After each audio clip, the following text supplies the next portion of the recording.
여러분께서는 지금 경제학자 곽수중이 보는 새로운 시사, 곽수중의 뉴스 정면 승부와 함께하고 계십니다. 네, 여러분 월요일마다 청취자 여러분들과 함께하는 정면 승부, 뉴스 정면 승부의 팩트 진검 승부 출면 시간입니다. 오늘은 영화와 정치 그리고 박종철 고문치사 진실을 밝힌 사람들이라는 주제로 해서 영화 1987, 1987년을 배경으로 한 영화를 이야기하고 있습니다. 시사인의 고재열 기자, 팩트체크 전문 미디어 뉴스톱의 김준일 팩트체커 두 분과 함께하고 있는데요. 저희들 지금 계속 말씀 나누는 가운데 박종철 군의 고문 은폐 내용까지 방금 말씀을 나눴습니다. 이제 4부 들어서는 오늘은 이 영화와 정치 그리고 박종철 고문치사 진실 밝힌 사람들이란 주제로 이야기 나누고 있으니까 두 분 다 기자 출신이시고 기자시잖아요 또. 그러니까 영화 속의 기자의 모습, 우리 언론의 저널리즘에 대한 역할을 남다르게 보셨을 것 같아요. 어떤 생각을 드셨습니까? 네, 저하고는 조금 인연이 남다르신 분 얘기가 있어서. 그래요. 네. 예. 영화에 보면은 그 배우 오달수 씨가 맡았던 중앙일보 사회부장 역할이 있습니다. 예. 이미 인쇄 중이던 윤정기를 멈추게 하고 그리고 이 박종철 고문치사 사건을 사회면에 2단 기사로 넣게 한 네. 사회부장 역할인데 네. 금창태 당시 편집국장 대리를 모델로 해서 네. 그런 장면을 만들었는데 근데 이분이 저와 함께 시사저널에 예전에 있었어요. 예. 그런데 이분 주특기가 윤정기를 멈추는 건데 이번에는 진실을 위해서 멈춘 게 아니라 예. 삼성 기사를 빼기 위해서 멈췄고 편집국에 통보하거나 그런 게 아니라 일방적으로 네. 그 기사를 빼셔가지고 예. 저희가 그것에 항의를 하다가 항의하는 기자들도 징계하시고 그래서 저희가 파업을 하다가 결국 나와서 시사인을 참관하고 이 자리에 제가 앉게 됐습니다. 왜 그 당시에 박종철 군 고문치사 사건을 기사 취재해 와라. 마음껏 취재해 가지고 와서 보도하자. 내가 책임지겠다. 윤정기를 중단시켰던 분이 왜 세월이 흐른 뒤에 한 20년 정도 흐른 뒤에는 다른 역할로 삼성 기사를 빼도록 윤정기를 멈췄을까요? 삼성의 힘이라고 생각합니다. 예. 그리고 1987에서 예. 그런 이제 역할을 하셨던 분들, 그 영화 진실이 밝혀지는 과정에서 역할을 하셨던 분들 뒤에 예. 조금 이제 행보가 좀 변하신 분들이 많은데 그리고 이 진실 규명이 필요한 부분이 있어요. 그러니까 이 안상수 현 창원시장, 안상수 전 새누리당 의원 대표가 본인이 이제 이 진실을 밝히는 역할을 그 당시 수사 검사였는데 역할을 했다 이런 식으로 하시고 그런 이제 책을 낸 다음에 인쇄를 박종철 기념사업회에 기증하겠다 했는데 이런 지하에 기념사업회에서 거절했어요. 당신이 무슨 자격이 있느냐. 당신은 이 진실을 은폐한 사람이다. 그렇게 이제 얘기를 했고 그리고 당시의 상황에 대해서 정확하게 얘기해 주신 분이 최환 부장검사예요. 그래서 그분은 이제 본인 주도하에 그런 이제 부검을 했던 그분이시고 그리고 안상수 당시 검사는 형사부였는데 나중에 이 부검을 시킨 최환 부장검사가 사건에서 이제 손 떼게 된 다음에 그걸 맡아가지고 우리가 이제 수사를 좀 이제 말아드셨다고 하는데 거기서 관건이 된 게 2명이 아니라 5명이었다라는 거잖아요. 근데 그 5명이란 더 있다라는 걸 알면서 그 수사를 계속 진행하지 않은 게 당시 안상수 검사였습니다. 네. 예, 이거 말고도 등장인물 중에 정말 뭐라고 해야 되는지 역사의 이 부침에 따라서 많이 변하신 분들이 있는데요. 대표적인 게 이제 박종원 씨인데 여기 영화에 등장하지는 않는데 박종철 열사가 죽음으로까지 이르면서도 지키려고 했던 그 서울대 선배거든요. 박종원. 그러니까 이제 그 당시 남영동 분실에서 박종철 군을 고문했던 이근환 씨의 이유는 네 선배나 너의 그 조직들이 어디에 지금 도피를 하고 다니는지 대라는 거 아니겠어요? 그죠? 그러니까 박종원 씨가 그러니까 잠시 머물렀어요. 도피 중에 잠시 그러니까 박종철 하숙집에 머물렀는데 거기에서 이제 돈 좀 주고 해서 갔고 그거 첩보를 들은 이제 그 경찰들이 와서 이제 잡아다 고문을 한 거였거든. 어디 있냐고. 근데 이제 박종원 씨 이분이 이제 그 새누리당 그러니까 한나라당에 이제 입당을 합니다. 그 이후에. 그래서 김충환 옛날 이제 전 그 송파구 강동구청장 하시고 그분의 이제 비서실장으로 입문을 하고요. 그다음에 이제 한나라당에서 부천에서 3번 출마를 했는데 원혜영 의원한테 다 져가지고 3번 떨어지고요. 낙선을 하고요. 그리고 그 다음에는 2015년부터는 미디어팬이라는 보수 언론, 온라인 언론이 있거든요. 이게 몇 개 유명한 데가 있는데 뉴스타운, 미디어팬, 미디어워치 이런 보수 구구라고도 평가가 되는 거기에 이제 논설위원을 하면서 세월호 구조 실패, 박근혜 정부 돌파 매질할 수 있나 이런 제목의 글들을 계속 이제 썼던 분이거든요. 그래서 참 박종철 열사가 하늘에서 만약 있어서 본다면은 그거를 이제 참 자기가 지키고 했던 선배가 이런 행보를 보이는 거에 대해서 어떻게 평가를 했을까라는 참 약간은 서글픈 그런 생각이 드는 거죠. 저기 시사저널 사옥이 한강로에 있는 겁니까? 이제 나중에 그쪽으로 옮겼습니다. 그래 옮겼죠. 방금 이제 우리 고재열 기자가 설명해 주신 내용을 제가 다시 한번 정리를 해드리면 금창태 씨라고 계시는데 이분이 동아일보에 계실 때 중앙일보에 계실 때 박종철 군 고문 사건을 알리는데 결정적 역할을 하십니다. 윤정기를 세우면서 결국은 찍게 했죠. 그러다가 1999년 중앙일보 사장직을 맡았고 승승장구한 거죠. 그 덕분에. 그다음에 2001년 퇴사를 하셔서 시사저널 사장직을 맡으셨고 그러다가 삼성그룹 비리 관련된 기사가 나올 내용이었는데 이 기자분들에게 이거 쓰지 마라 압력을 가하다 결국은 기사를 임의로 삭제시키면서 소속 기자들이 전원 파업을 했고 그 당시에 이제 회사를 뛰쳐나와서 시사인을 창간한 이른바 시사저널 사태의 장본인이 금창태 씨다. 그리고 지금 저와 이야기 나누고 계시는 고재열 기자가 시사인 창간 때 창간 멤버로 들어가신 분이다. 이렇게 보시면 될 것 같고요. 그다음에 이 박종철 군 고문 사건이 있을 때 박종원 선배라고 하는 사람을 박종철 군이 한 번은 하숙집에 왔을 때 돈을 주고 숨겨준 적이 있는데 이거를 아마 핑계로 해서 이건한 전 고문 경찰관이 남영동 분실에서 고문을 하다가 박종철 군을 사망에 이르게 했고 이것을 은폐하려다가 결국은 사건이 일어났고 박종원 씨는 그 뒤로 새누리당에 입당을 해서 경기도 부천에서 3번까지 나왔으면 국회의원직에서 떨어졌다. 이런 내용입니다. 청취자 여러분 어떻게 들으세요? 어떻게 들으셨습니까? 글쎄요. 저는 잘 모르겠습니다. 당시 서울지검 형사부 검사로 박종철 고문 타살 사건 진상 밝히는데 결정적인 역할을 했다는 사람이 방금 안상수라 했는데 결국은 안상수가 아니라는 거죠. 그렇죠? 네. 최한 부장검사고요. 그리고 이분이 지금 윤석열 서울지검장하고 이렇게 좀 비슷한 궤적을 밟았어요. 그러니까 이 사건 뒤에 영화상으로는 바로 옷을 벗고 나온 걸로 돼 있는데 검찰에 있었고요. 근데 노태우 정부 때까지는 계속 물을 먹고 이 변방을 전전하다가 김영삼 정부 들어서 서울지검장을 했습니다. 그리고 뒤에 이제 고검장도 하시고. 그래서 윤석열 지금 서울지검장처럼 그런 충분히 명예회복을 하셨고. 그리고 저는 이제 인상적인 장면이 그 모습이 제가 이제 전에 같이 뵀었는데 그 박종철 열사의 유가족들이나 그리고 당시에 이제 부축했던 이한열 열사를 부축했던 그 이종창 씨나 이제 그런 사람들하고도 계속 꾸준히 만나고 그런 기일 때는 같이 또 묘소도 가고 그러더라고요. 그러니까 아까 말씀드린 그런 안상수 시장처럼 우리가 이제 좀 속된 말로 그런 표현 쓰지 않습니까? 당신이 여기가 어디라고 라고 해서 그렇게 돈을 기증한다고 해도 받지 못할 정도로 당시에 그렇게 잘못된 처신을 하신 분이 있고 그리고 당시에는 비록 그런 수사 검사였지만 그러나 같이 기억하고 같이 반성하고 같이 아파하는 이제 그런 모습을 봤을 때 그게 저는 상당히 인상적이었습니다. 기자분들 중에서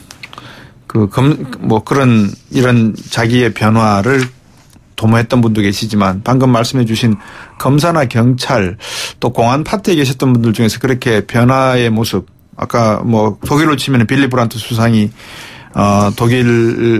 폴란드 가서 유대인들 앞에 무릎 꿇고 사죄했던 그런 내용의 목소리를 좀 보인 분들도 많이 계시는 모양이죠. 네, 그렇습니다. 그리고 근데 이제 또 영화상에서는 조금 진실을 밝힐 때 역할을 하신 분인데 그 뒤에 행보에서 또 다른 이제 좀 가해를 해서 시비가 됐던 분이 1980년 당시 영등포교도소 보안계장으로 근무했던 안유 인물이신데요. 예. 이분 같은 경우 이제 영화상으로서는 그 진실을 이렇게 밝히는 역할을 하고 그리고 당시 구속돼 있던 이부영 전 의원에게 이제 진실을 얘기해 준 사람으로 나오는데 예. 이분이 또 이 강용주 선생이라고 예전에 구미 유학생 간첩단 사건 때 그 혐의로 이렇게 감옥 생활을 하셨던 분이 있습니다. 그리고 네. 이제 전향을 거부해서 15년 동안 예. 감옥에 계셨던 분이 있는데 이런 분들에게는 또 이제 고문 압박을 하면서 그런 걸 했다라는 걸 이제 강용주 선생님이 직접 이걸 또 알렸더라고요. 그래서 예. 좀 그런 끝까지 진실의 편에 서지 못한 부분 좀 아쉬운 것 같습니다. 그 의사분들이 좀 궁금해요. 그 당시에 박종철 군 사망을 최초로 확인한 거만이. 예. 이분은 지금 어떻게 그 당시 어땠고 지금은 어떻습니까? 예, 그 이제 오현상 씨로 실명으로 나오고요. 예. 이제 왜 중앙대 오현상 의사가 갔냐면은 예. 그 대공군실하고 남영동과 제일 가까운 종합병원이 중대병원이었거든요. 네. 그래서 거기에서 급하게 이제 데려간다고 중대병원에 당시 근무를 했던 오현상 의사가 갔고요. 네. 이제 굉장히 경찰로부터 큰 압박을 받았음에도 불구하고 동아일보하고 인터뷰를 할 때 조사실 바닥에 물기가 있었다. 그리고 네. 폐에서 수포 소리가 들렸다. 뭐 이런 것들을 얘기를 하면서 물고문에 대한 암시를 준 거예요. 정확하게 물고문을 받았는지 여부는 당신은 알 수 없었고요. 다만 네. 그런 것들에 대한 암시를 줌으로써 좀 이렇게 사건이 커지는데 굉장히 큰 이제 역할을 했고 이분은 추후에 그냥 그 개업으로서 개업으로 하고 언론 인터뷰에도 예전에 KBS나 이런 데 몇 번 나오셨더라고요. 네. 그래서 하셨고요. 부검하신 분도 계시죠? 예, 이제 부검하신 분이 이제 국과수죠, 이제. 예, 국과수. 국립과학수사연구소. 네, 국립과학수사연구소의 황적준.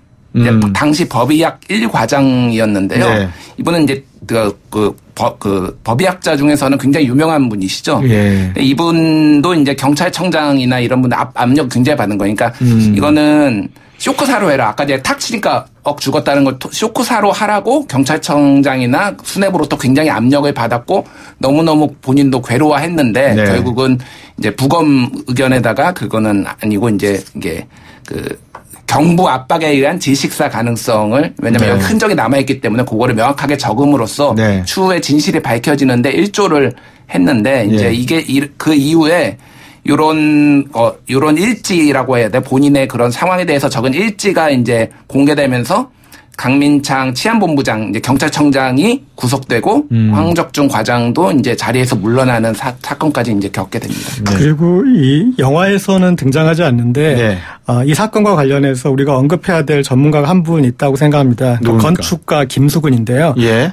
남영동 그 대공분실을 설계한 건축가예요. 예. 대한민국의 가장 대표적인 근대 현대 건축가로 꼽히는데 저는 이 대공분실을 가보고 이분은 우리 사회에서 가장 부끄러운 건축가로 기억을 해야 되겠다라는 그런 생각을 했어요. 영화에서 실제 그 대공분실에 촬영을 했는데 고문에 가장 적합한 그 층.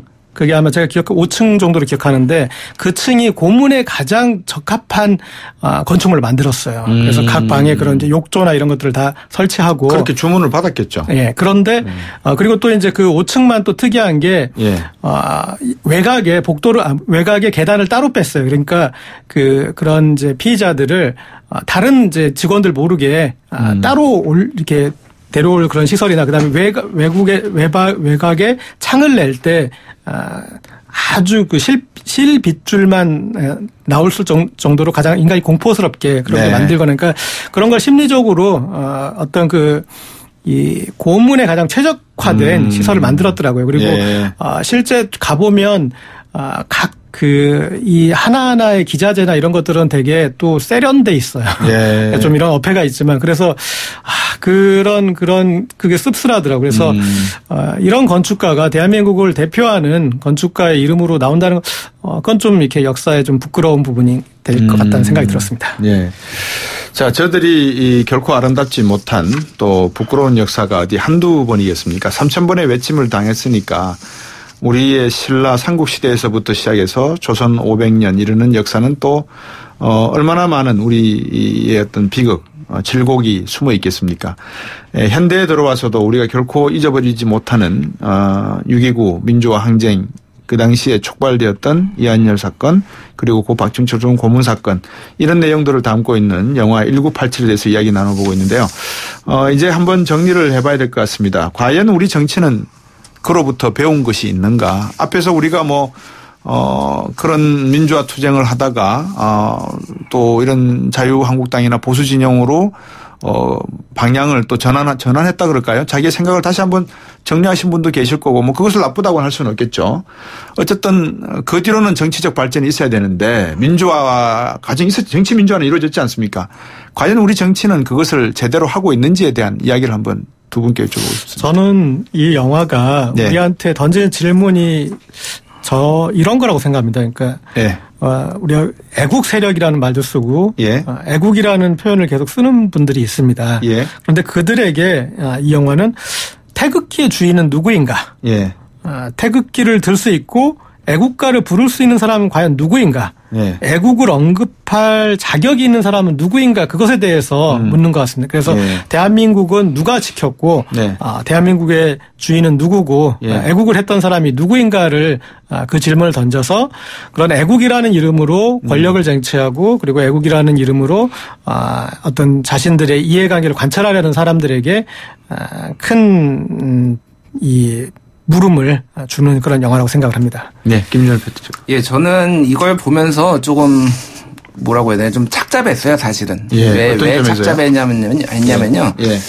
30년이 지나서 만든 영화잖아요. 예. 근데 이때 당시에 기자들은 뭔가 지금 그러니까 칭송을 받는 거죠, 어쨌든. 네. 칭송을 받는데 지금 기자들은 기레기가 돼서 다들 욕을 먹고 있고, 의사도 마찬가지. 지금 의사들은 또 이기주의다고 해서 집회 열고 그러니까 문재인 예. 개혁 반대한다고 해서 의사들도 욕 먹고 있고, 검찰은 말할 것도 없고, 당시에 역할을 했던 기자, 검찰 의사들은 다 굉장히 큰 역할들을 하고 그랬는데 30년 만에 왜 이렇게 그러니까 변했을까 이 사람들은 그런 예. 거에 대한 좀 착잡함 그런 것들이 있었는데요. 예. 어쨌든 반성할 부분은 반성을 해. 저는 또 기자 직군에 있으니까 반성할 네. 부분은 하지만은 또 예. 어떻게 보면 이게 30년 만에 개봉을 했을 때 의미가 젊은 세대들한테 남다른 거는 또 박근혜 전 대통령 탄핵 과정에서 또 역할이 있었지 않습니까? 네. 많은 네. 기자들이나 이를테면은 네. JTBC나 한겨레가 세계일보나 이런 데서 또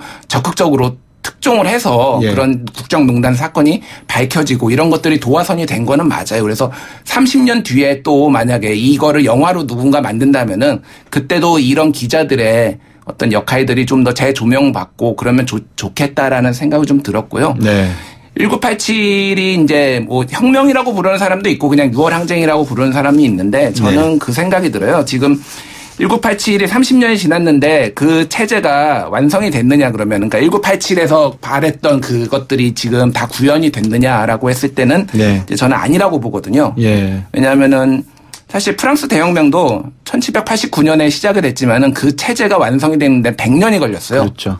예. 7월 달 혁명도 있었고 2월 혁명도 있었고 파리 꼬민도 있었고 그러면서 계속 황제 체제가 들어섰다가 다시 공화정 갔다가 혁명 갔다가 계속 예. 이러면서 진짜 100년이 딱 그러니까 예. 100년에서 9년인가 8년 빠진 네. 97년 그러니까 3년인가 걸렸습니다. 그래서 이것도 과정이다. 1987년도 사실은 그때 당시에 이제 이후의 결과들을 보면 굉장히 아쉬운 부분이 많잖아요. 어쨌든 네. 노태우 정부가 하고 군사 독재 정권의 일정 연장선상이나 마찬가지고 그 네. 이후에도 많은 이제 어떤 반동도 있었고 역사적 반동들 그런 거 그래서 지금도 아직 완성되지 않았고 네. 이제는 그래서 이제 어느 정도 결말을 지어야 되지 않느냐. 예. 헌법이 87년에 바뀌었는데 다시 이제 헌법이 바뀌려고 하는 상황인데 예. 그런 것들을 좀 한번 정리하고 넘어갈 타이밍이 아닌가 30년이 지나서 알겠습니다. 그런 생각이 들더라고요. 1987, 1987이라는 영화는 남픽션 영화고요. 강철비라는 영화는 픽션 영화입니다.